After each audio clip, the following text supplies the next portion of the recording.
Hello, and welcome to another episode of Boundless Body Radio. I'm your host, Casey Ruff, and today we are releasing an unexpected episode as we received a bit of not so great news yesterday. A really good friend of ours and one of our very first podcast guests, Jon Absey, has passed away.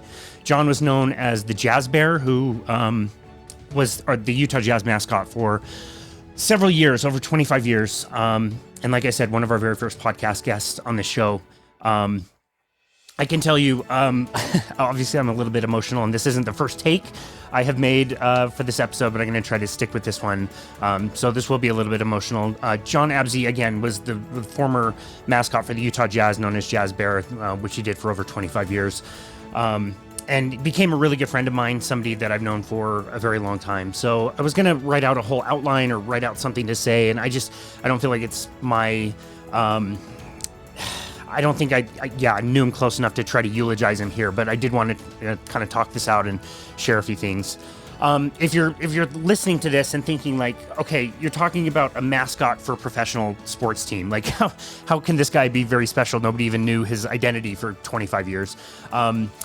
Jon, if you didn't grow up in Utah and you don't know the Utah Jazz organization, you have no idea how special this guy was and how much this mascot meant to Utah. First of all, if you're thinking like, first of all, the name Utah Jazz, what does Utah have anything to do with jazz?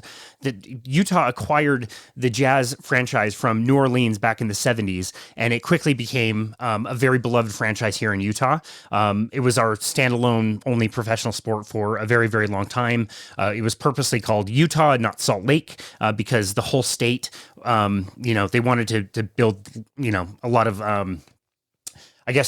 loyalty around the entire state. And so I even remember a piece that a sports writer did several years ago where he searched every city who had an NBA team and searched their obituaries to find which cities mentioned their basketball team the most. And it was like 3 times more than the next highest was Utah. People in their obituaries mentioning the Jazz as like this beloved franchise. That's why like it's still viscerally painful for me to watch shows like The Last Dance with Michael Jordan and the Chicago Bulls in the late 90s, back when me and all my friends were pretending to be John Stockton and Karl Malone in our driveways, But anyway, the mascot, Jazz Bear, was just this amazing entity. Like, he had these incredible stunts, including what this episode is going to be named after, literally sliding down arena stairs on a sled or on a bike or on skis or snowboarding. We talk about how high he would get up on ladders and hold signs and do all this crazy stuff, which was amazing. But more than that, he was really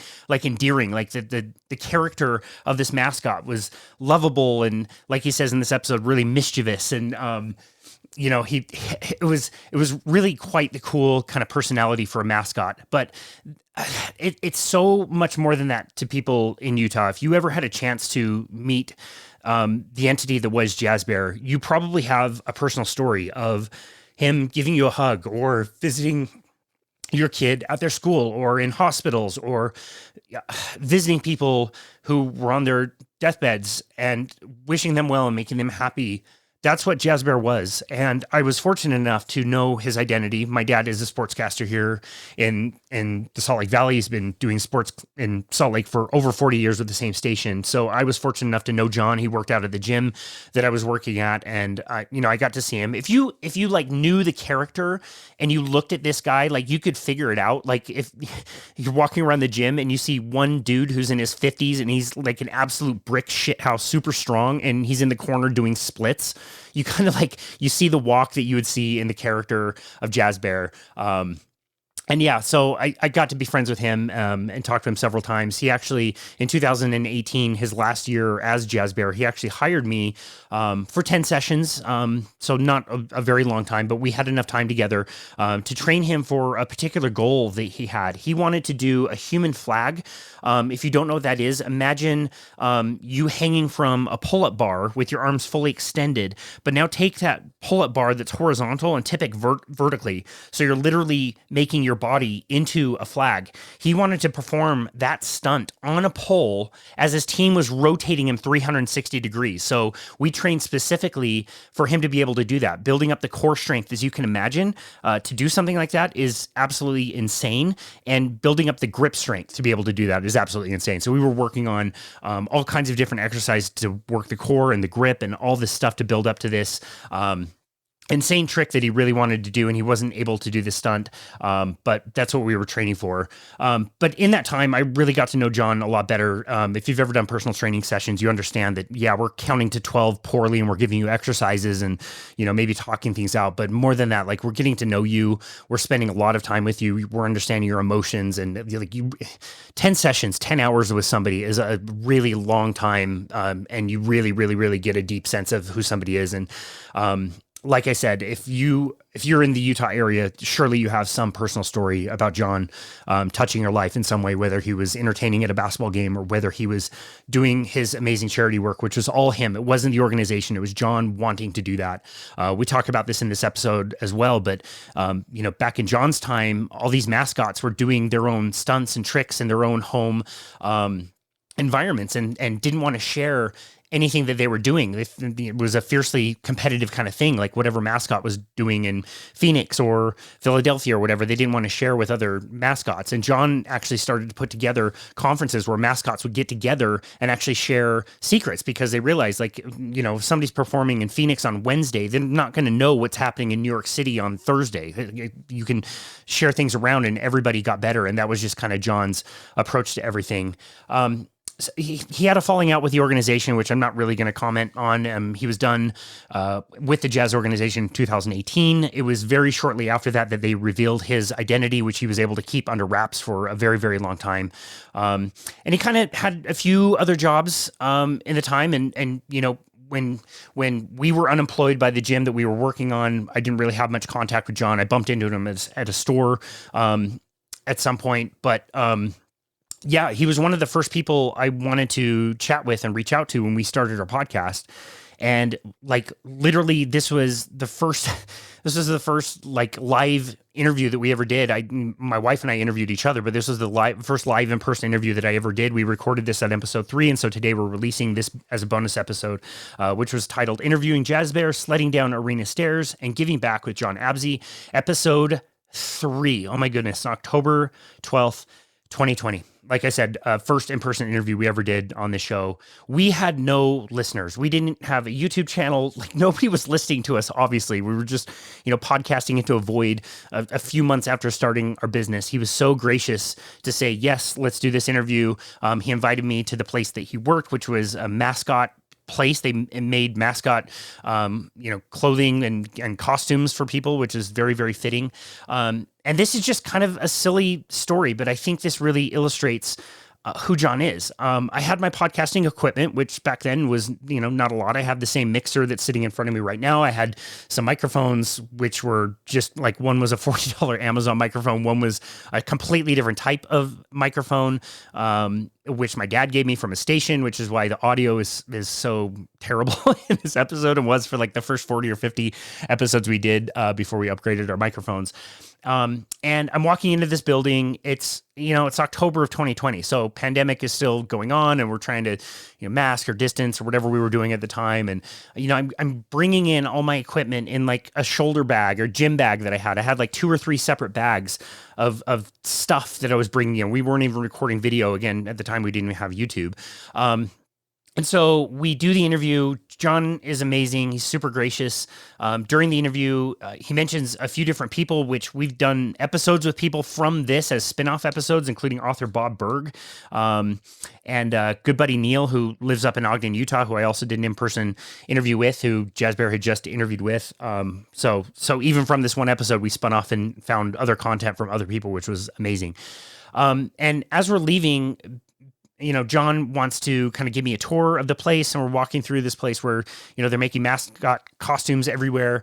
And there's this carry-on bag that he gives me. There's this carry-on size bag that is for mascots that has different compartments, and, it's a really nice carry-on bag.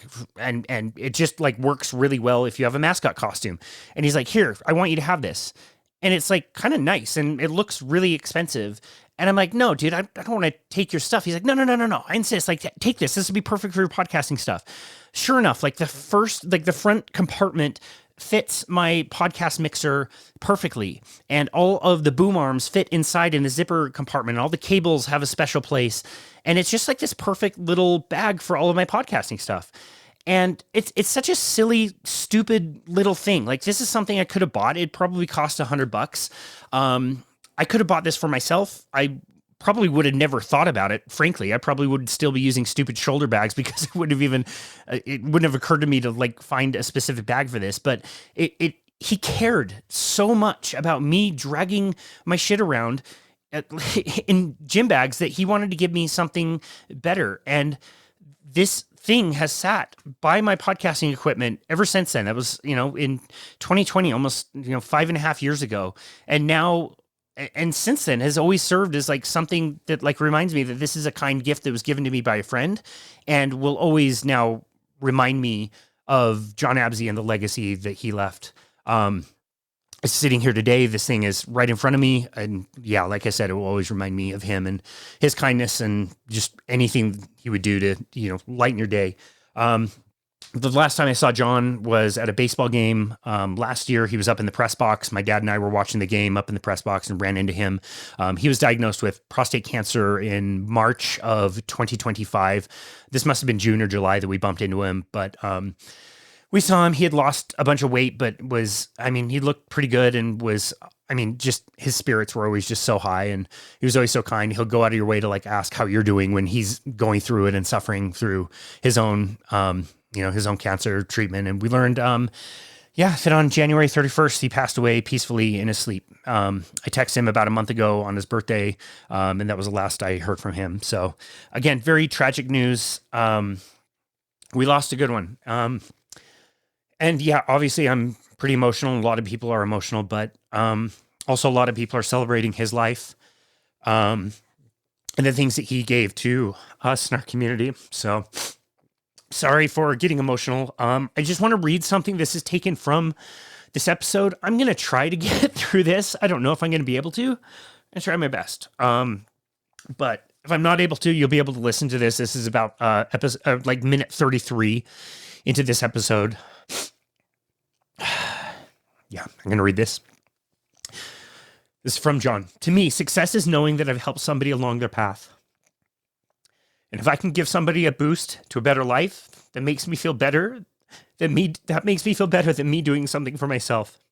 I have time to do something for myself all the time, but I just want to know when I leave this planet that I left a footprint on this earth. And I say this all the time, and I know my wife always teases me for it, but when I die, I want to have a full church. I want to know that I help people and that when I move on, that I'm not talked about poorly because I was screwing people over. I really want to 100% believe the more I give, the more I'm getting back. And it might take 2 years to happen, but it will come back. But I don't do it because I'm hoping to get something back. It just works out that way. Man. Jon, you left a footprint on this earth. Very beloved. We were all lucky to have you. And I'm going to get out of here. Without further ado, it was the third episode we ever recorded of Boundless Body Radio. Interviewing Jazz Bear, sledding down arena stairs, and Give Me Back with Jon Absey. We'll miss you, man.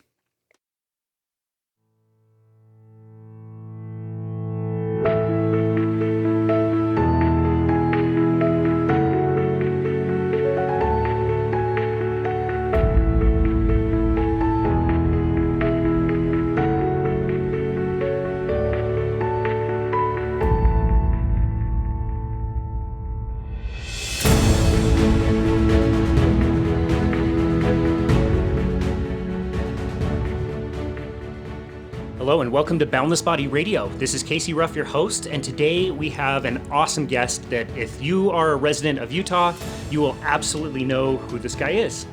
Jon Absey is on a class of his own. Dating back to his first season in Utah as the Jazz Bear, he performed over 900 NBA games. He has donated 16,000 plus hours, 16,000 plus hours of assistance in the community for more than 300 community organizations and has raised more than $1 million for charity in the process. That's amazing. Jon has taken home more than 40 community and national awards, including 8 mascot leadership awards, keys to 2 cities, been honored by 3 individual governors with his very own day in Utah, been named Mascot of the Year in the NBA 5 times, and Best Mascot out of all sports nationwide twice.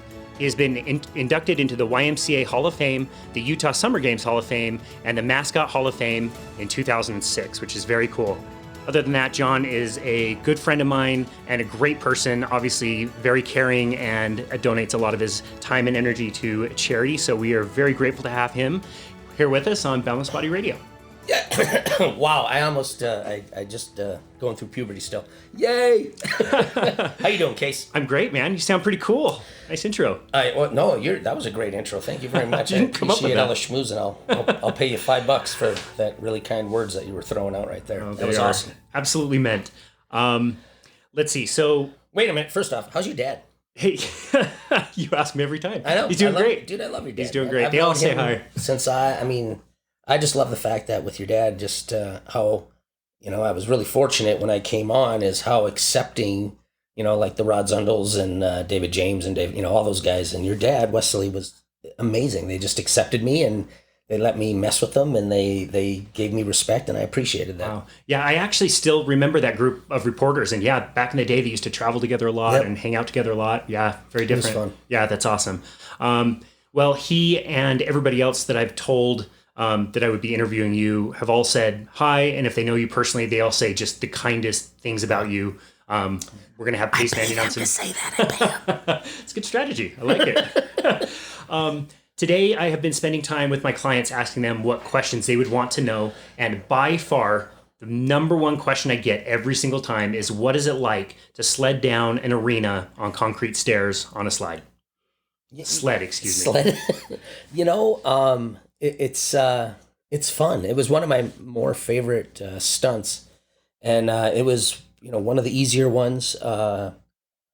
It's I don't know how to explain it. I mean, you were just kind of I learned to be able to steer it. If you watch in some of the videos, you can see me kind of leaning, and I'd keep my arms in, and I had to stay in tight because I'd hit the chairs or the railing. And I remember one year though, I was going down, and it was God, I mean, because I started doing this right when I got here, but I was actually doing it in the minor leagues too. But I was actually doing it on one of those plastic roll-up sleds. Do you remember those that would unfold? That sounds terrible. Yeah, it was. It sucked. But I remember screaming down the stairs, and usually I was pretty good in staying in my lane, and we never had to move chairs. And this time something happened, and I swerved over, and my shoulder clipped Gail Miller's chair, and her drink went flying, and kind of knocked her out of her chair a little bit. And then after that, we asked them politely to move. Hey, we're going to sled. Can you move? And we'd pull the chairs. I'm sure they complied with you when you asked them to move. No, well, I mean, no. At first, I was like, well, that was my last time sledding. But no, they were really cool about it. So then, they'd move when we'd come down. Wow, that's great. So it was fun. But the sledding was, probably one of the easier things I did. And then, but it was a lot of fun. Like I had fun when it was like, hey, we're gonna sled tonight, and it was me who made that call, and I always did it maybe 3 or 4 times a year, but it was always fun when I'd say that was it 3 or 4 times a year. Yep. Wow, very memorable. I definitely remember watching that and loving that, and ubiquitously everybody loves it. Between that and the ladder, tell me a little bit about the ladder. No, the ladder came about because just like the sled is, when I started in the league. There were 3 types of mascots, and there's your big fat mascots, or your big heavyset mascots. Trying to be politically correct, everybody. Sorry. So there's your big heavyset mascots, and they're kind of the funny guys. And then you had your really lean muscle suit mascots, and they were the tumbling, dunking mascots. And then there was mascots like myself and the gorilla and a few other guys that were your kind of funny, athletic characters. We could do both. But the thing is when I came in, there were so many good guys, that were in the league, and I wasn't as funny as some, and I wasn't as athletic as some. So I was kind of bound and determined to find my own path. And I was like, okay, I'm going to be trailing these guys trying to catch up and learn how to be funny. I'm going to be trailing the gorilla and the Charlotte Hornet trying to figure out how to be that athletic and dunk that good. And I was like, but, nobody's doing stunts. So that's when I started the sled and then the snowboard down the stairs and the skis down the stairs. And then my biggest nemesis in all this was Rocky from Denver, believe it or not, because he started kind of copying some of the stuff. And then I was like, okay, well, now I got to up my game. And the one thing that I did, because in any business, if you don't have any competition, you kind of get docile. You just kind of lay there and you get in your rut and you don't really try to, think bigger or, think ahead and, or be creative. And so what I'd do is we'd have these conferences and I would always share my stunts and my ideas, and people would copy that. So in my head, I was like, okay, it'll push me. Otherwise, if nobody was copying it, then I know that one, it either sucks, or two, I can just maintain this because, I don't have anything to push myself. So then when he started doing that stuff, then I was like, okay, I'm going to do a ladder. Then the ladder at the time was 12 feet and I had signs. And then I was like, okay, I'm pretty comfortable with this. So then I was getting bigger and bigger. And then other guys were bringing out ladders and holding signs. And then I was like, okay, now I really got to go big. So I got a 25-foot ladder. Little Giant was amazing. They helped me build all these ladders and they'd create my stuff. Little Giant was awesome. I love you, Little Giant. I'm throwing a plug. So, and now you owe Casey Ruff like $100 for that. So, I remember I got the ladder and I started doing the handstand. And I was like, well, there, nobody will copy that. Because then that was back in, guys were starting to do the bike.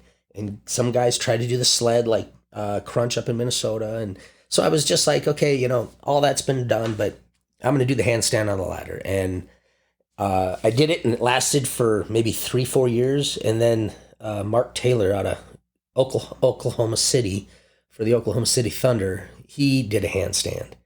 And I was like, son of a gun. But it was a more harsh word. But I remember just sitting there going, well, what the hell am I going to do now? I was just like, do I get a bigger ladder? So then I was like, nope, I'll try a one-armed handstand. And I remember in the back trying to do it. See, because I never really practiced any of this. Because I always got my energy and my focus when I was out on the court. And my big saying was, the more I practice, the closer, there's always a 1 in a million chance you're going to hurt yourself. And to me, it was like the more I practiced, the closer to a million I'd get. So a lot of times I just kind of gamed it and just kind of did it. And that's why sometimes it worked, sometimes it didn't. But I went out and threw the one-armed handstand, and then that still stands today. So I was pretty happy with that. Wow. Yeah. I don't know how you top that at all. Dynamite and on the center of the court right there. No. Whose idea was Jazz Bear? Was that your idea? Was it somebody else's? No. So when I got brought on, my manager, Grant Harrison, and Teresa Pryor, who was director of game operations, we were looking at a whole bunch of different characters, and one of them was a Black Panther. But the reason we didn't do the Black Panther, because even as sleek and as cool as it was, we were trying to get away from the whole New Orleans jazz thing, because that's where we came from. And then there was the Jazzmanian Devil, which was like a spin-off of the Tasmanian Devil. And then there was this character, it was like a big blob. And then the Alinco Costumes, who created my character, they submitted a bear. And we're like, yeah, that's what we want, because bears are mischievous and they're, native to the mountains here. So that's basically where we went with it. And then at first the character was a little heavier, and we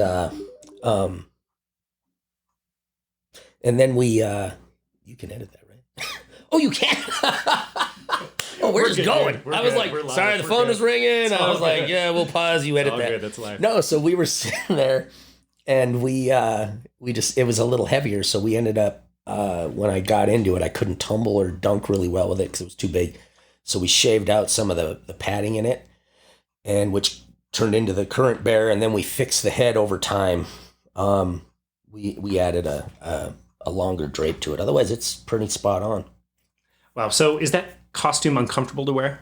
No, it's really not. The head, because we had it made here at Alinco, the head was, so they had to do a life mask of me. They pour this stuff on my face and I have to breathe through straws. And I'm claustrophobic, so it took 3 times to do it because I'd have to stand up and just rip it off my face. But because you had to sit under it for 30 minutes. And then what they did, so it fit me like exact. My eye holes were its eye holes. My mouth was where the mouth was. So it really wasn't uncomfortable. It was just hot. I remember, and I think I've at the gym, I'd always see you, and I think we talked about this one time is because I remember I wore a heart rate monitor and all that stuff, and I tried to do a temperature one time of my body heat, and it was just insane. My heart rate would get over 200, and then I'd get into panic attacks. But it was hot. I mean, so hot. Like I remember back in the finals, I wanted to know how much I was sweating, and I took my shirts and I weighed them before, because every time I go in the back, I change shirts. That's how I kept the costume dry. Otherwise, I would I'd be completely soaked. So if you touched me, you'd just be touching my sweat. So every time you'd see me go out, and every time I came off, I'd be changing shirts just to stay dry, to keep the costume dry. And I got done with that game, and I weighed my sweaty shirts, and it was like 8.5, 8.25 pounds. It was crazy. That's of sweat, crazy. Yeah, of water. Yeah. Wow. So that's how much you'd sweat on a hard game. Wow. How do you prepare for that physically? You know what? You don't. I mean, you do prepare for it. It's. I think a couple times you saw me, I'd be wearing that altitude mask. So I'd use the altitude mask a lot. The other thing is just a lot of mascots, and we'd say it's there's suit shape, and then there's you can be in shape, and then there's suit shape. Because I'd come through the summer and I'd be working out and I'd be doing my cardio, but then I'd throw that suit on and I'd still be struggling, with getting air and all this other stuff. But then by November, December, I'd be fine. It was just my body acclimated. Because you're technically just teaching your body how to perform with very little oxygen and a really hot, moist air, like what you're breathing. The thing that's funny is a lot of times people thought that I was just like covering my mouth like, oh my, but I was opening it and I was just like, just trying to catch cool air, like fresh cool air, because it would calm me down. Because there's something crazy, like when you're really hot and all you're breathing is hot, heavy, moist air, you get panicky. But if I could catch a couple breaths of nice, cool, fresh air, all of a sudden my anxiety would drop and I was fine. So what was like the longest amount of time you'd have to have the suit on for? The longest I ever did was the Days of 47 parade back in the 90s. I mean, it was a long time ago. And if you don't know, that's in the middle of the summer. Yeah. And it was insane because I've never done it before. So I didn't know what to expect, So I hopped on the float and I asked them, I said, I need a place where I can kind of cool down, take my head off. And they're like, okay. So they built me this little room on the float that I could step in, but nobody, God bless them for doing it, but it was right next to the engine. And so when I stepped in there, it was hotter in there than it was out on the float. So what happened is I'd have to be in suit. And I remember a couple times running into buildings and just trying to cool down as much as I can or could. And then I'd have to try and run and catch the float. But by the time I got there, I'd be hot again. I'd have to run into a building just to try and cool. And I couldn't take my head off it was horrible. But the best thing is I was about halfway through the parade and a friend of mine who used to be Ronald McDonald, he was on a golf cart and I see him and I'm just like, I say his name and I'm just like, hey, like, please give me a ride to my float. So me and him hung out but I was in it for that entire parade. And when we got to the end, I how to explain it? My electrolytes and stuff were so low. I was dizzy. I felt sick and I kind of fell to my knees at one point and I thought I was going to go down. It was horrible. So I was probably in the suit for 2.5 hours. Wow. And never, ever again after that. Wow. I don't care what we were doing. It was like, I never wanted to push myself that hard. Wow. It damaged me. That's crazy. What was your least favorite stunt that you would do?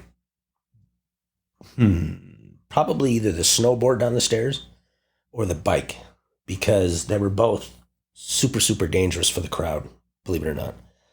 Because I was worried about wiping out on the snowboard, because back in the day, Winter Stick made us a board and they had to take off the edge. So there was no edge.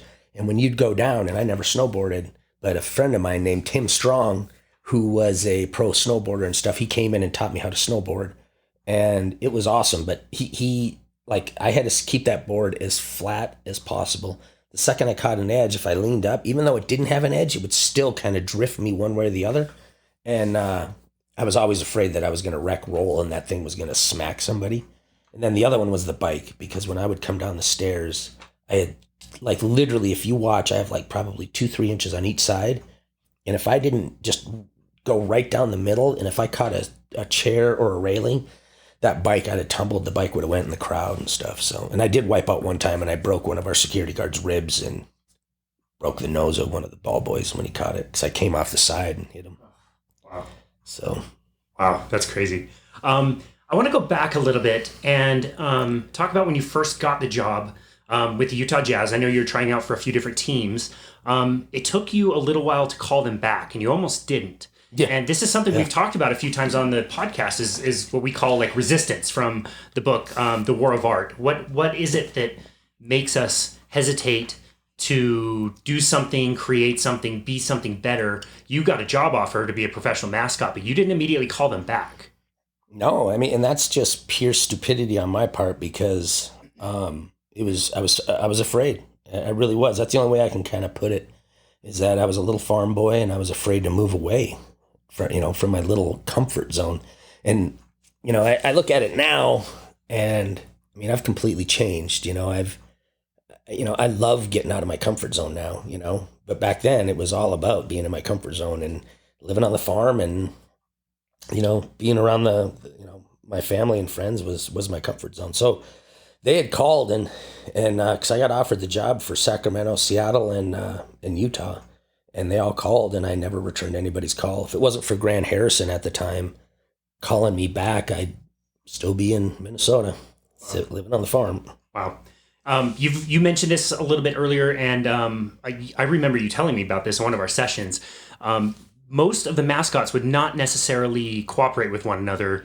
It seemed to be like an arms race of who was doing what trick. Why did you decide to start to bring the mascots together to work together rather than compete with each other? Well, and you're right. I remember when I came on board, I remember calling everybody, and everybody was very, they kept all their trade secrets pretty close to the cuff. But what had happened is, I remember talking to a couple guys, and I was just like, listen, what I do in Utah, if you copy it in Phoenix, nobody's going to know. And I go, and if I copy what you do in Phoenix here, nobody's going to know. And what I thought would be great was to start a mascot conference, kind of a networking event. And I started it back in 95 or 6, if I'm not mistaken. And it was 96, I think. And we had like 5 teams show up. And it was because everybody was so hesitant. But then what happened is, those 5 guys and myself, we brainstormed and we had great ideas. And everybody was just like, how did you guys have all these ideas? And I was like, well, because we went to conference, we talked, we shared ideas, and now I got 6 brains working on stuff instead of just me. So then it started picking up, and now we still have conference. It's turned into a must-do event. Everybody comes to it. It's like every team comes. We have awards for like up here, for best skit, best video, mascot of the year, all that stuff, to try and push and motivate guys to do better. And then the MLB, NFL, and NHL have all kind of followed suit and are doing their own conferences as well. So it's really a good thing to have. It's just hard to get everybody now. We had to cancel conference this year because of COVID and stuff. Yeah, sure. What are you the most proud of in your career? That's a good question. I don't know. I don't think there's a most proud moment. In my career, maybe Hall of Fame. that was awesome. I think, in life, I mean, being married and having kids, that's pretty damn cool. Um, so, I mean, I think, there's really not one thing that kind of pops out. I would say like the Hall of Fame, I thought it was great, getting 2 keys to the city. I think just kind of looking over and seeing all the awards is kind of fun, but I don't know how to explain it. I mean, like I appreciate them. And they're great to have. Like, I mean, we got a, best video out of all sports, out of all mascots in the country award. But I don't think any of them really top, like, if you can see, like this bear up here. So there was a boy, his name was Spencer Roundy, and he had a brain tumor. And it was like when I first started, and he. I knew Spencer. Oh, you did? Yes. How'd you know Spencer? Him and my dad. Him and my dad are friends. We're friends. Really? His father, Phil? Yeah. Yeah. Get out. Phil Roundy, you're going to have to listen to this episode now. Yes, you will. So, I met Spencer. Phil and Pam showed up at a game, and he wanted to meet Karl Malone and stuff. And this was one of the things that I loved about being the Bear was being able to take kids and do things with them and create moments for them that they never would get a chance to do. And fortunately, the team let me get away with murder. I mean, I was able to go out there and introduce them to players and walk them across the floor and introduce them to refs and do photos. And, it was a lot of fun. And so I was introducing them to players, and we created a relationship. And when he passed, I remember he was the first child that I bawled, I cried. Because it just hit me so hard. And in my time doing that, I got to know Pam and Phil, and I was doing the Bear Hugs Christmas at the time. And I remember Spencer wrote a letter back in school before he passed. And one of the things that he wrote about was wanting to be able to deliver presents to all the kids in the world, like Santa Claus. And in my heart, I was just like, holy hell, here's this child who is passing away, and he's not thinking about himself or anything. He's thinking about other children. And it was so eye-opening to me on, life in a sense, and just how unselfish somebody could be. And I remember talking to Pam and Phil, and we were going to do a Bear Hugs Christmas up in Price, Utah. And they turned it into Spencer's Wishes. So they did a Christmas shop, and I would go up there every year and fight the storms in in that canyon going over that. Not a good place to drive. Seriously. Oh man, it was crazy. There were some scary moments, but we'd go up there and we did that for 100 years. And I got to know Pam and Phil and Jason and the family, everybody. And one day they presented that to me, and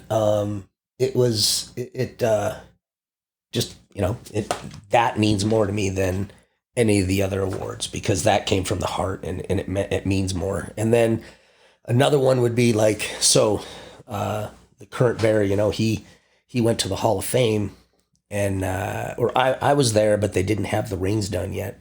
And then the next year, they invited all the mascots who had gotten a Hall of Fame award to come in. Well, they brought him in because they didn't know that Anthony was the new Bear. And when I heard that he was there, I just assumed, that he would give the ring to me, just like the other mascots gave their rings to their guys that were before them, who actually, did the work and stuff like that.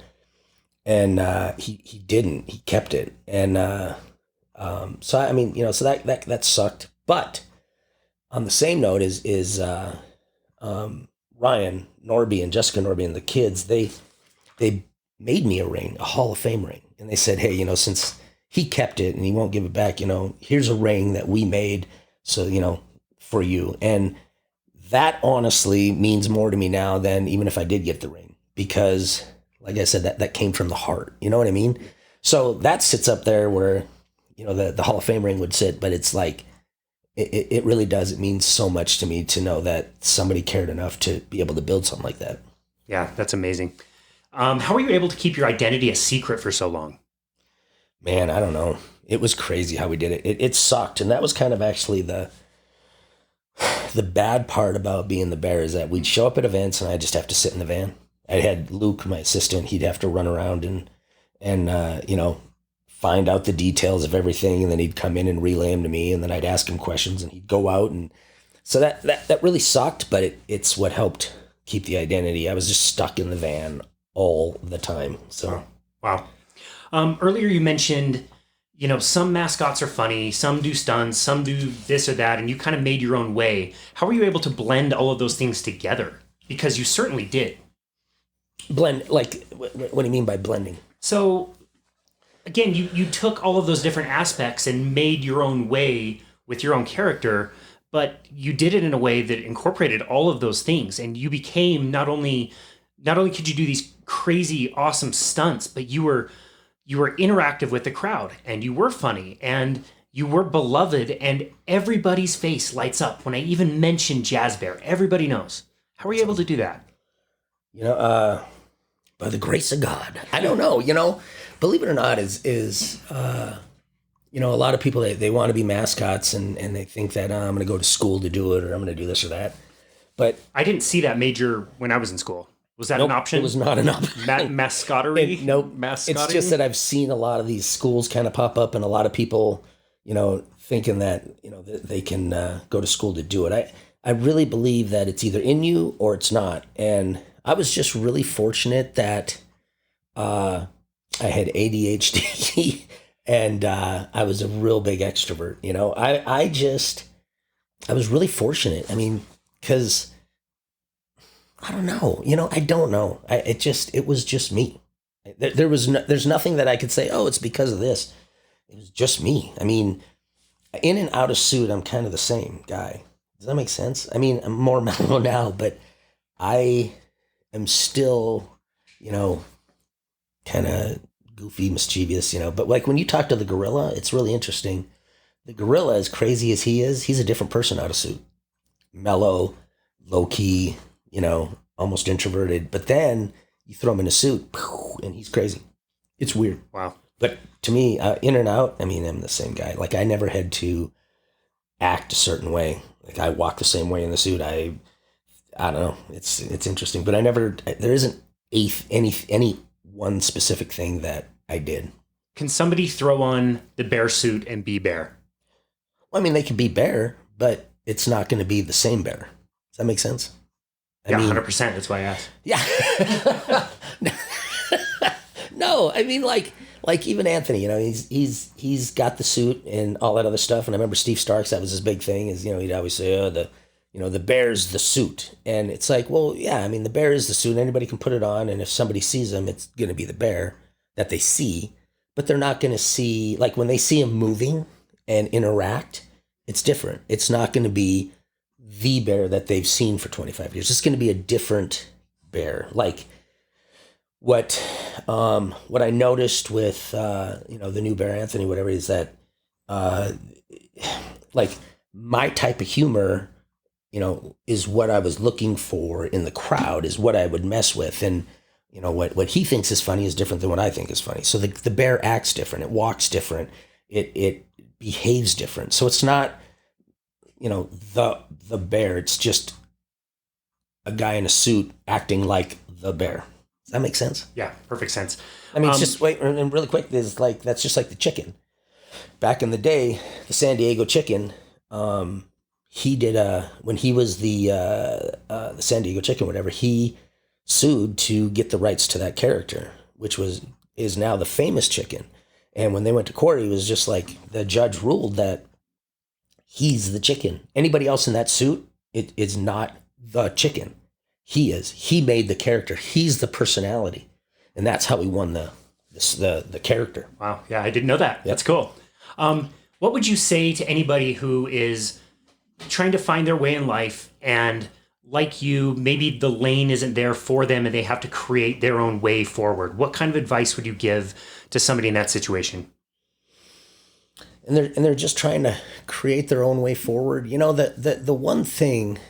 And I know it doesn't work for everybody, but I've been really fortunate where I just kind of wait and see and let things happen.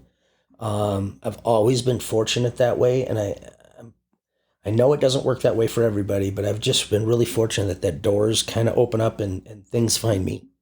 Um, the other thing is, uh, giving back is I think a lot of people are too worried about, running around and making $1 million and doing this and this and they're looking so hard to where one thing that I think I've done in my career is give back and not expect anything in return.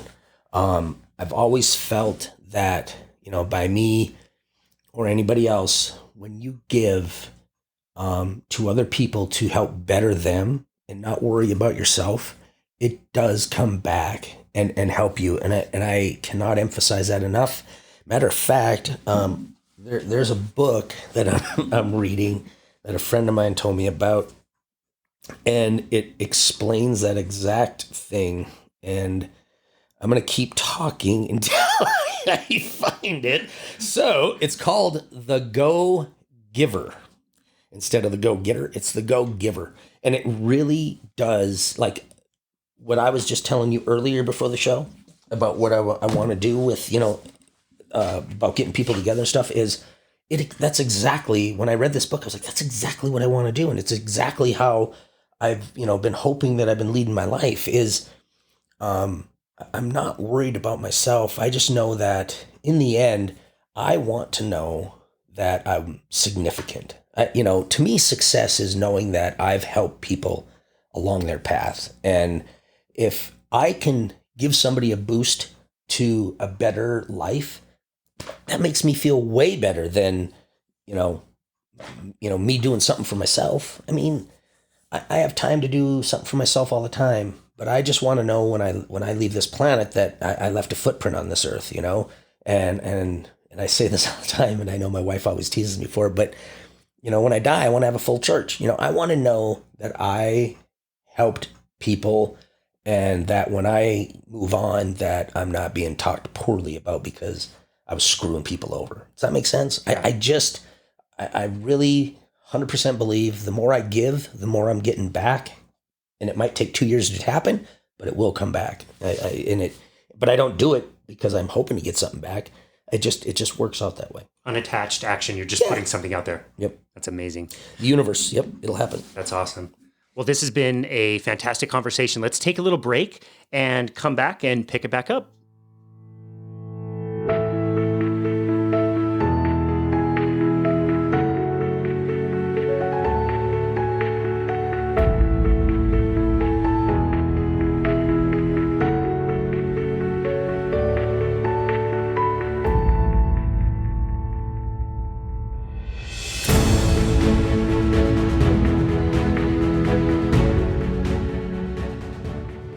Now, earlier today, I was preparing for a conversation. I usually take a few days and do some research, and today I was walking around and I'd already prepared most of the outline of the questions that I wanted to ask you.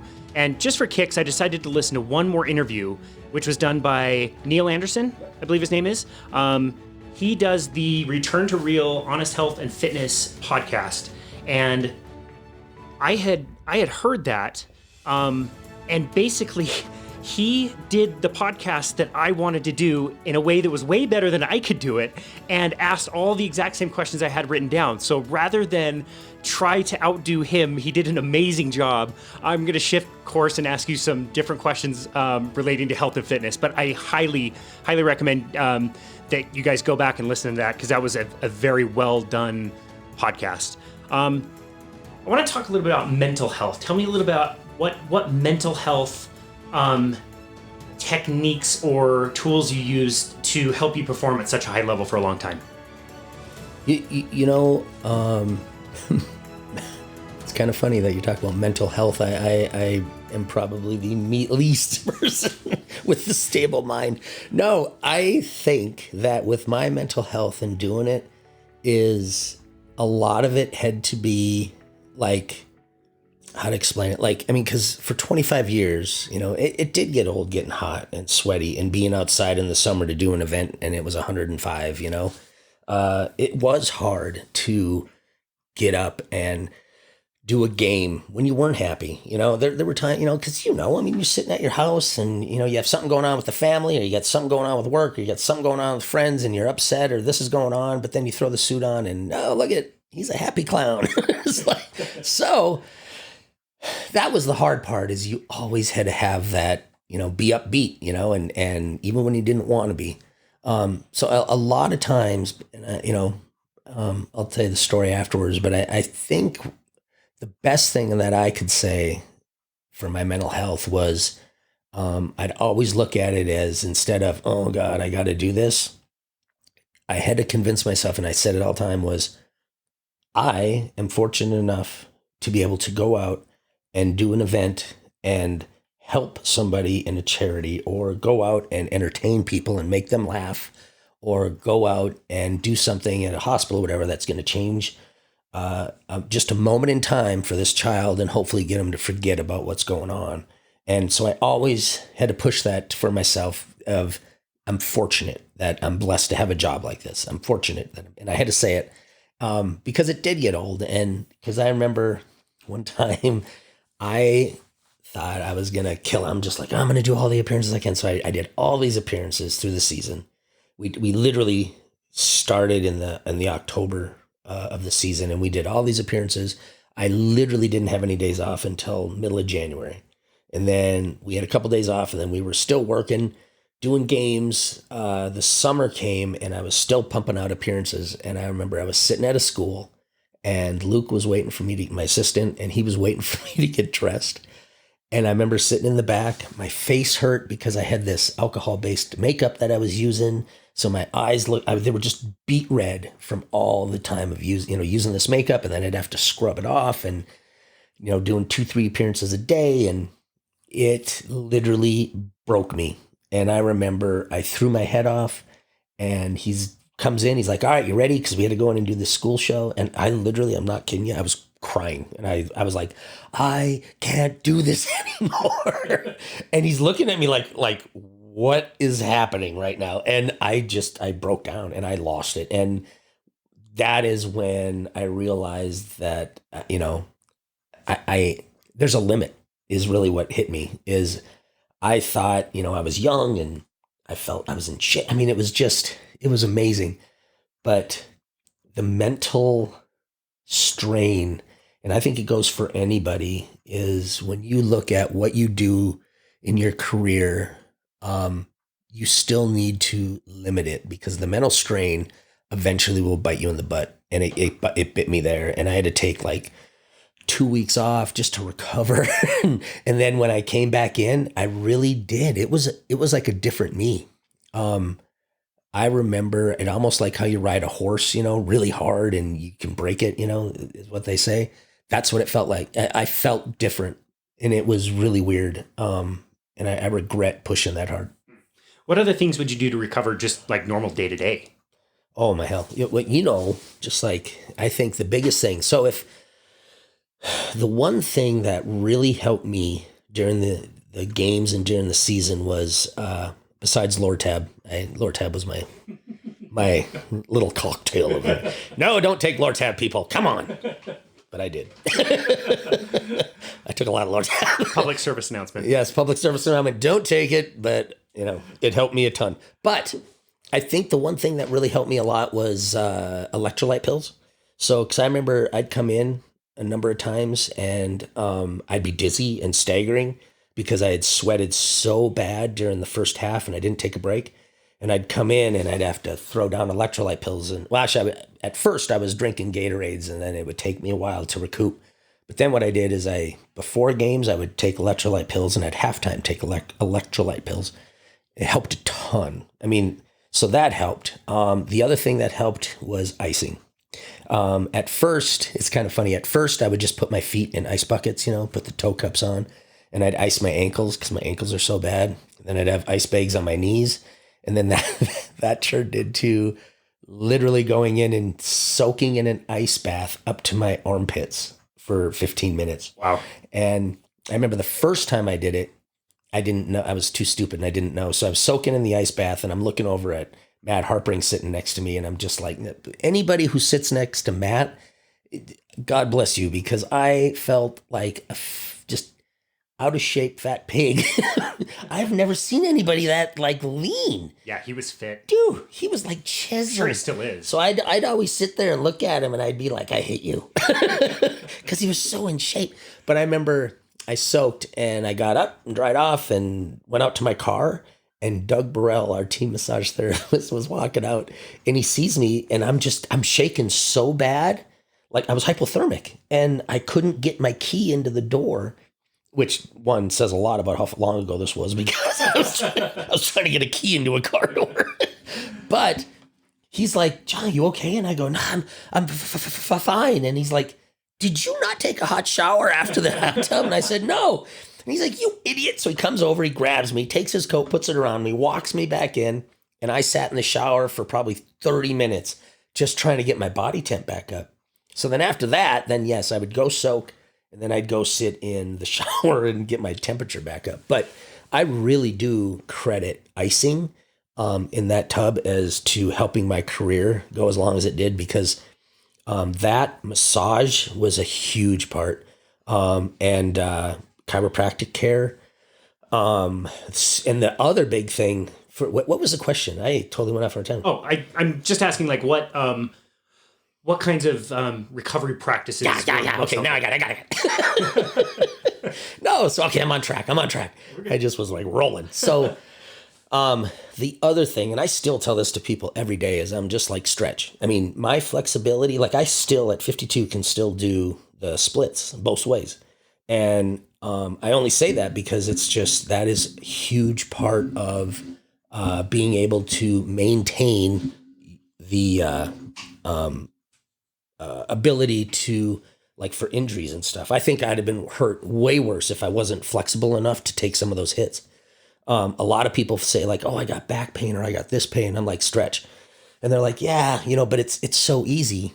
And what I tell them is, I'm like, every time I'd have a surgery and I would sit and I'd watch TV, and during the commercials, I'd sit on the floor and I'd stretch. So you'd get a couple minutes stretch in, you'd get back, you could sit on the floor or get back on the couch, watch TV, and next commercial, you stretch. And I said, you'll get within like a 30-minute show, you're going to get about 10 minutes of stretching. You watch an hour show, you got about 20 minutes of stretching. And I go, you're just sitting there anyway. And honestly, I think the biggest thing for me, if I had to rate them, was stretching and flexibility. Helps with longevity. Icing anytime and every time you can. The other thing is, I know this sounds funny, but good shoes is huge if you're a runner. And I learned the hard way because, when I first started, I was just buying shoes. And then by the end, I was buying, really good orthotic shoes that had cushion and support, because that's what jacked up my ankles, is not having decent shoes. The other thing is just, eating healthy, taking care of your body. I never really ate healthy because I burned so much, so many calories that I never really had to. But I can only imagine the shape I'd have been in if I did. You know what I mean? Yeah. So that's about it. How about now? What has changed now with your nutrition in particular? Oh, nothing. And I found out the hard way. You see food, yes. You eat it. I'm really upset actually, because I was doing really well for a while there, and I was like about 217, and I was pretty lean. I don't know if you, I remember back in the day there. You saw me at the gym. I felt really good. And then COVID hit. And I thought, it's okay. This will be over in a month, and I'll hit the gym back, and this is a long month. Yeah, it's been forever. March 222nd now. Where are we at? It's the honest God truth. So anyway, time went on. The gyms were closed. I went in the basement and I was trying to figure out how to stay, in shape and, lift and do this and that, because I can't do cardio. I can't run, because my ankles are too bad and my knees too bad. So, I can't, I don't have a bike, so, I didn't have any choices.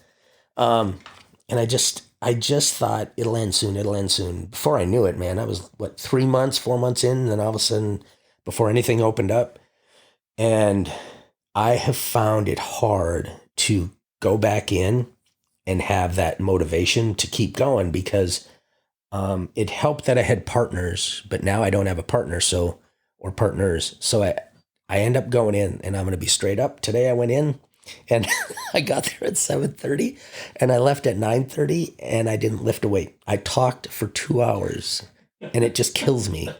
And Case, you know me, man, I find somebody and I talk to them and I get interested in how their life is and what's going on. And I walk away and next thing I know, I bump into somebody else. It's like, I need to move gyms. It's like, I sit and talk. I got to shut up. That's hilarious.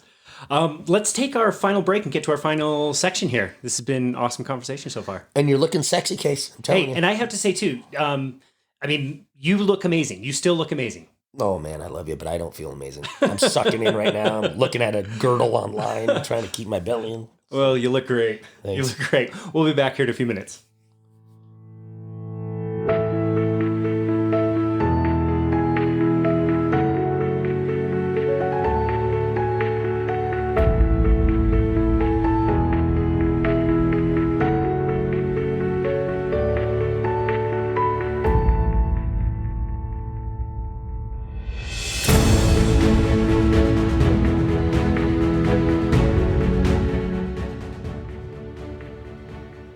Welcome back, Jon Absey. I have to ask, what was one of the more memorable fails you had as a mascot? Something that stands out, maybe funny or embarrassing. I can't see you getting embarrassed very easily, but what about like some kind of mishap? Wow, where do you want to start? It all depends. I don't know. Like, let me throw a couple. There's a bunch that deal with like. I don't want to get into those. Those are with, I don't know how to explain it. It's. You're good. You're good. And every mascot has done it, so do not even think it's just me. But there's been a couple times, where you get like a bad gut. Oh, man. You're out in the court and you're just like, did that really just happen? Yep. That's great. That's great. But I remember we were in Sacramento and we were having a mascot birthday party. And we were all standing there. It was me and the Sacramento Kings and the Timberwolves. I remember Rocky from Denver. And so we're all standing there and people were coming up and taking pictures with us. And this little kid, he must have been 2 or 3, comes waddling over. And, we're like, oh, and I used to do this all the time with little kids. I'd hold them up with one arm, like, look, I caught a fish. You know how like you'd hold the fish up, like, look, it's a fish. Yep. And I'd hold him by his ankles. Well, I grabbed this kid. And we're all standing there and I'm holding him and we all get around like chink, and he's hanging upside down. And all of a sudden I felt my hand slide to his ankles and I was like, well, that's weird, because I felt like I had a pretty good grip. It's weird that my hand slipped so easy. Unbeknownst to me, oh no, his pants were just elastic. Oh no. And he didn't have, and they slid right off. And I'm holding his ankles, but his pants came up. And then I remember the mascot from Sacramento looks and because we never talk, and all of a sudden you can hear him. He goes, "Is that his belly button?" And I'm like thinking, like, what are you guys talking? And I couldn't see because my peripheral, I couldn't see anything. And then all of a sudden, I hear somebody say, "It's not his belly button." And then you can see all the mascots looking and they start freaking out. I'm like, what is going on? So I kind of held my arm and I was like, oh my hell, that his wiener's sticking out. And I remember all of us were trying, and I'm like I couldn't drop him. And I'm like, oh my God, Lynn, if I couldn't set him down because he was young and he would have just fell on his head. So then I sat there and I'm trying to put him down and then somebody grabs his shoulders and we stand him up and we're all jumping away like, oh my God, don't get near it. We're all like, and then we're trying to cover him and then we're not. And then it was, oh my hell, we laughed so hard. But he just waddled over to his mom. She pulled his pants. That's amazing. So, and then. That's amazing. And then a lot of other times were just, like a couple times doing stunts, but it wasn't embarrassing. It was just more frustrating because, like I said before, is I never really practiced. And those are the moments where I screwed up and I was like, I should have practiced. But I thought I was like, you know what? I've always been really fortunate to where if I can envision it, I can do it. Wow. That's how I taught myself gymnastics really is I'd watch it. And I'd watch it 3 or 4 times and I could just do it. It was really weird. So Taught yourself gymnastics. Think about those 3 words. That's well, I mean, yeah, I mean, that's about it. wow. So That's incredible. Tell me, you've already talked a little bit about giving back. Tell me a little bit about your charity work and why that was so important to you. you know, charity work. It didn't start that way. When I got out here, the team was really asking. They're just like, oh, we really have 3 charities that we work with, and those are the ones that you'll do. And so that's what I was doing. And then by about the second or third year, whatever, I was just like, man, I had mentioned earlier is I felt so blessed that I had a job that I did, that I loved so much, and that was so much fun, and that I was, able to do, and to get paid to do what I was doing was, I just couldn't even put my head around because it was so awesome. And then to have management like I did, like Grant Harrison and stuff like that, and Craig Sanders and Nate Randall, and I mean, they were amazing. So I was really fortunate. And what I wanted to do was I wanted to give back. I was really appreciative of the fact that the team and the community embraced the character and supported it so well. And my whole point with charity work was really just to give back and say thank you. And in the process, I remember I asked if I could do more charities, and I remember they're like, "Oh no, we just want to do these 3." And so then what would happen is I'd go out and do a charity, and then I'd be on TV or something like Special Olympics, and I'd come in, and then our PR department would be like, "We just saw you on TV. You're not supposed to be doing this event." And I'd be like, "Okay, I'm so sorry." And then the next day I'd go out and do an event, and I'd be on TV, and it went round and round, and they finally just kind of gave up. They were just like, so I was able to convince them that, listen, just let me do my charity stuff. And the thing that they were worried about is that because it was starting to become so much that they didn't want to field those calls, and they had other things going on. And I was really fortunate that they let me do it, and I got to field those calls. So it was great. So we just took the calls and then did the events, and it kind of took a lot of pressure off of them to try and keep me busy. So in the end, we were doing 300 charity appearances a year. And Wow. I was probably 99% charity. And I would turn away all of our sponsor and paid appearances because I got more out of helping charities than I did going and sitting at a gas station for, $1,000. Yeah, that's amazing. Tell me a little bit about Bear Hugs. So Bear Hugs was started a long time ago, back even before I was there.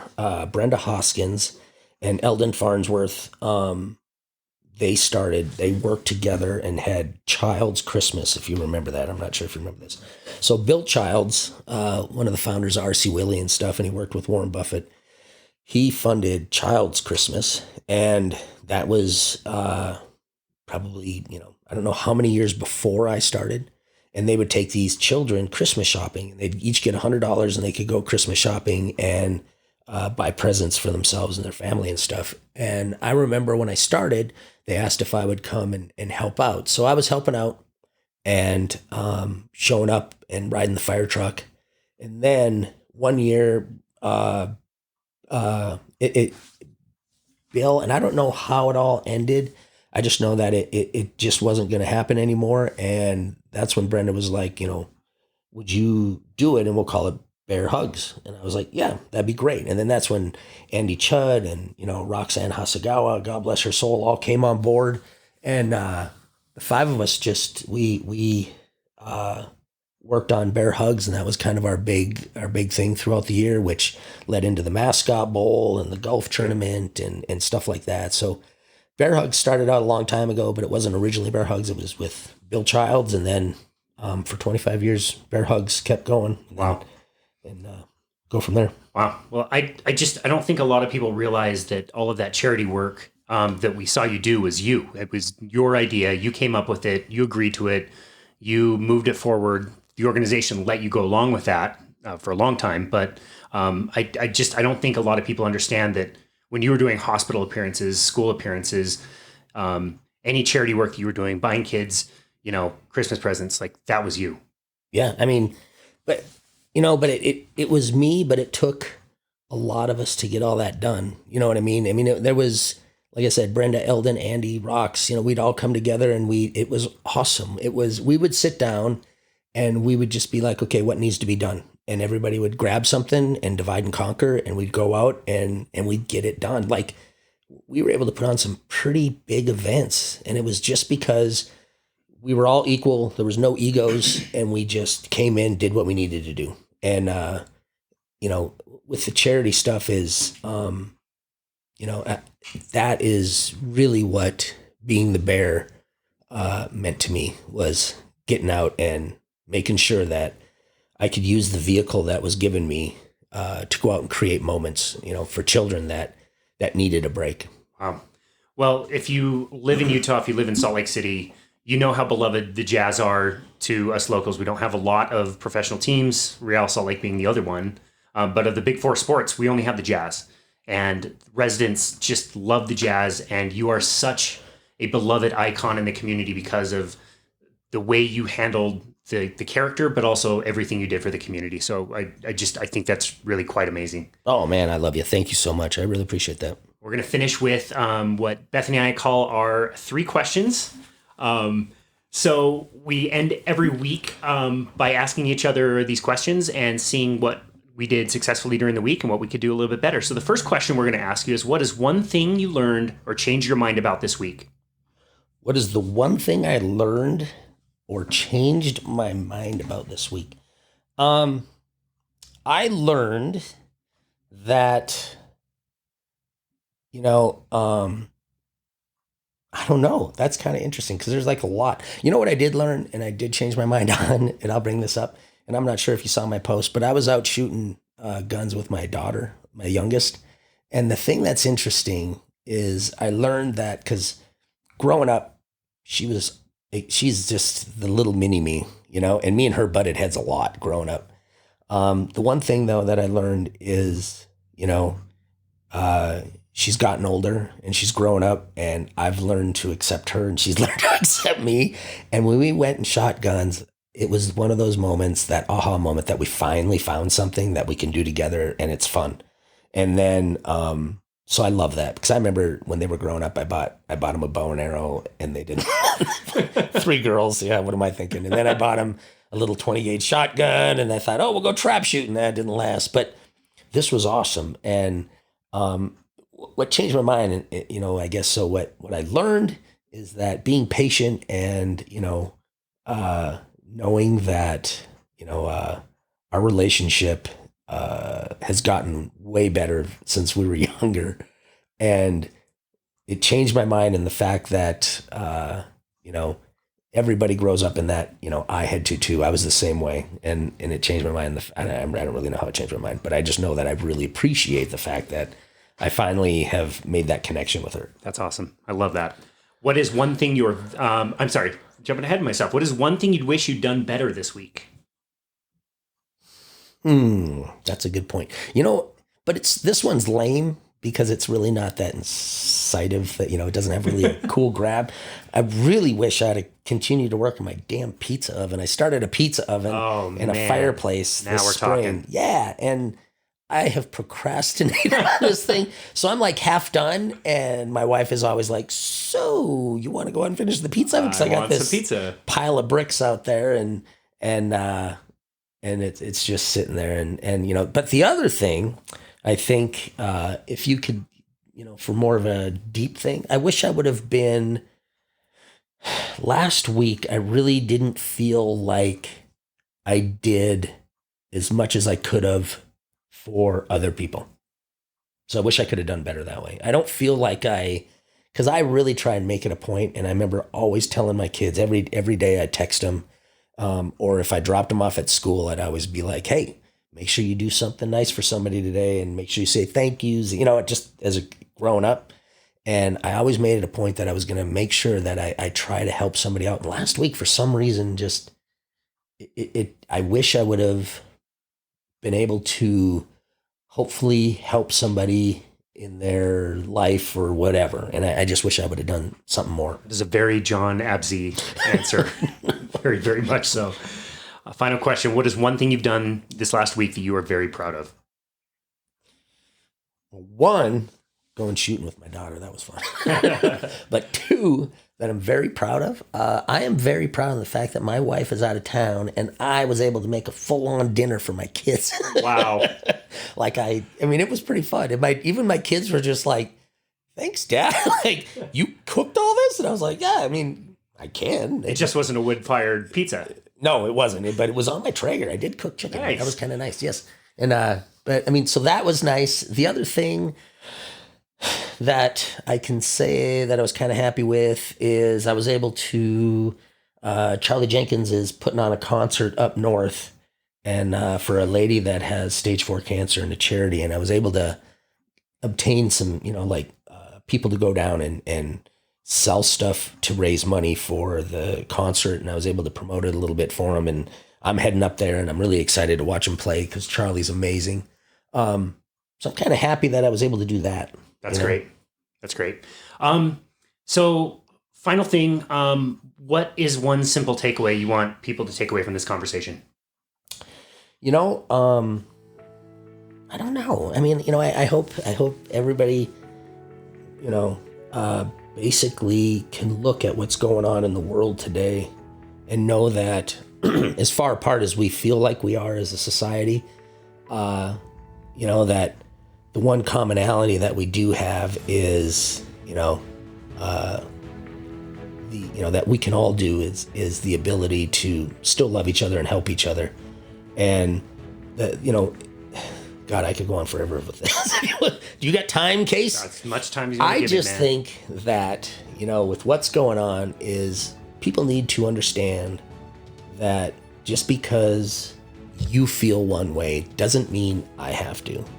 The cool thing about America is the fact that me, you, and 10 other people can all have different opinions, and it's okay.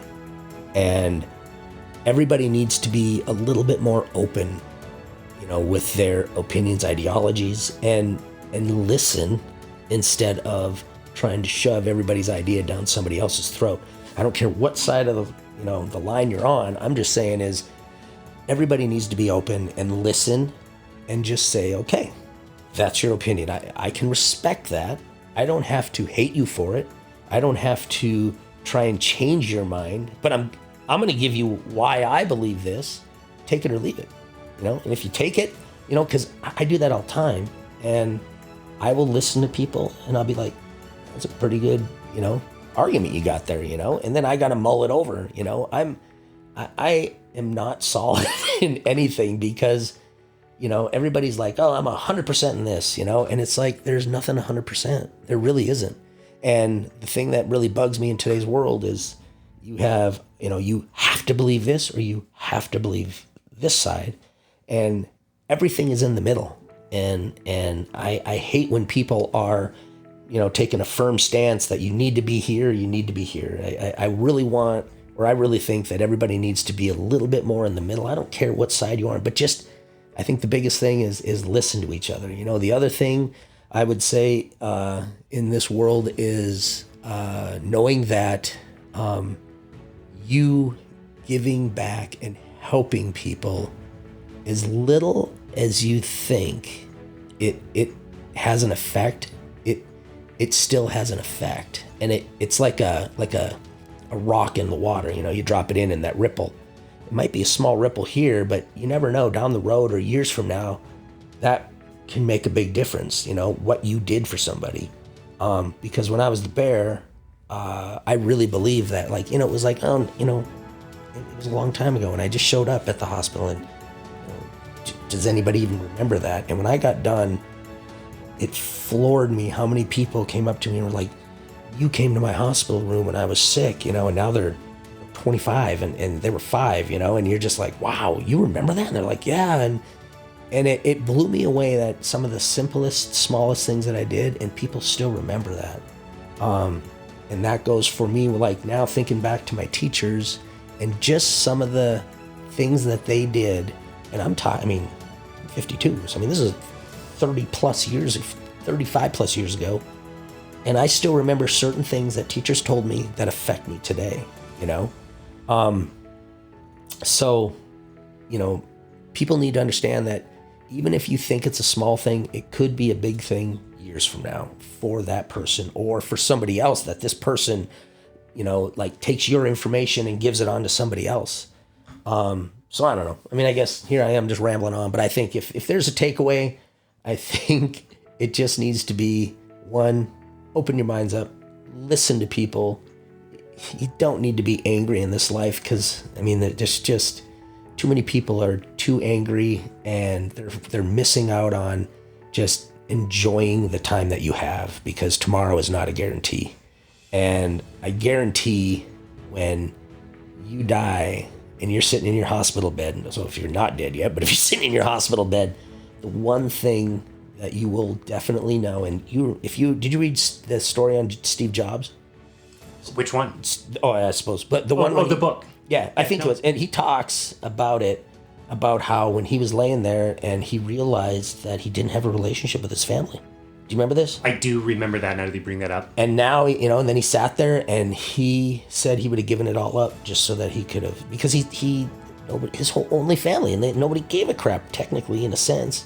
And then he learned, he tried to create that relationship with his daughter. Do you remember this? Yeah. I mean, it's just, and that's something I learned from the jazz is like, I thought, oh, look, I'm busting my butt and, it's going to be great in the end. And it wasn't, I mean, I got done and there was nothing. And it was like, they just threw me to the curb. So, I mean, it's like, that was that reality of, I will never put my life into a job like that again. Like my time and my energy is going to go towards my family, my kids, and my friends and helping other people. And because as much as people sit there, they sit there and they forget to make a life instead of, they start to make, or they make a living instead of making a life. And they forget to do that, that you need to focus on you and your family and your friends because that job does not care about you. Wow. That's amazing. Let's keep going, Casey. I got stuff coming out all day long. This is great. I'm so appreciative of you and your time. I absolutely love this message. I think this would be a great... The law of value. Let me read this one. I've saved this one. Please. It's like, the law of value. Your true worth is determined by how much more you give in value than you take in payment. That is awesome. Boom. Who's that? Waddles? No, it's William something. But William D. Waddles. Yeah. Oh, that's yeah. Yeah. I know that quote. That's great. I'm like, no, that ain't him. It's a William. Yeah, that's it. Yeah, no, that's one of our main guiding principles with a new company is to make sure we're always giving more than what we're charging for. Exactly. Yep. No, I think a lot of people and businesses in this world need to kind of, lean more that way and focus on that. And it's just that, relationships. People today just don't value that relationship as much as they should, because they're, I don't know why, but they need to focus on a relationship and look at it not as what you can do for me, but what can I do for you? Yeah, and that's beautiful. I love it. Where can people go to connect with you? I don't know. You want my home address? No, like right now, I mean, I'm working over here at Alinco Costumes, and they can email me. I'm on Facebook and Instagram. I don't really post that much. I just kind of... How about your new charity? There's a good one. God, thanks, Casey. You should be my manager. So I started with Andy Chudd. I started a group, and it's called Working for Charities. And it's been really dormant this year because it was actually kicking off, and we had our first networking event in January, and then COVID hit. Timing, wow. Yeah. So now we're shooting for it again next year. But so, you can do Jon at workingforcharities.org, or you can do Jon at alincocostumes.com, or just look me up just reach out. You'll find me. You can't miss me on Facebook and that. But, it's honestly, and I tell this to everybody, and it's actually, and I've done it many times, as people I don't even know will just be like, hey, this is going on. I'm like, all right, I know this because I'm just fortunate enough to know, enough people who know enough people who know enough people. And that's what I was telling you is I just, if I can be of any help and I can help with your charity or whatnot, please, utilize me. I will reach out to anybody to help you have a great event. That's great.